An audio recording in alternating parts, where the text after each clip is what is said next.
আবেদনময়ী অভিনেত্রী Samantha Pushpa the রাইজে item গানে ভক্তদের মন জয় করেছেন, কিন্তু অবাক করা তথ্য এই যে সামান্থার জায়গায় এবার বেছে নেওয়া হলো শ্রীলীলাকে। পুষ্পা 2 দ্য রুল এর আইটেম গানে নেচেছেন দক্ষিণী অভিনেত্রী শ্রীলীলা। পুষ্পা 2 দ্য রুল এর আইটেম গানের প্রস্তাব প্রথমে পেয়েছিলেন সামান্থাই, এরপর এই প্রস্তাব দেওয়া হয় শ্রদ্ধা কাপুরকে, কিন্তু পারিশ্রমিক শুনে পিছিয়ে যান ছবির নির্মাতারা। অতঃপর শ্রীলীলাকে বেছে নেওয়া হয়। ও আন্টাভার জন্য সামান্থা যেখানে নিয়েছিলেন 5 কোটি টাকা পারিশ্রমিক, শোনা যাচ্ছে শ্রীলীলা সেখানে এই আইটেম গানের জন্য 2 কোটি টাকা পারিশ্রমিক নিয়েছেন। সামান্থার থেকে কম পারিশ্রমিক নেওয়ার ব্যাপারে প্রশ্ন করা হয় শ্রীলীলাকে।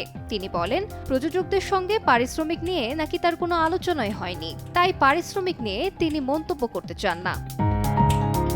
এখনো পর্যন্ত শ্রীলীলার কিসিক এর প্রথম ঝলক প্রকাশ্যে এসেছে। নেটপাড়ায় ট্রেন্ডিং এই গান 5টি ভাষায় মুক্তি পেয়েছে।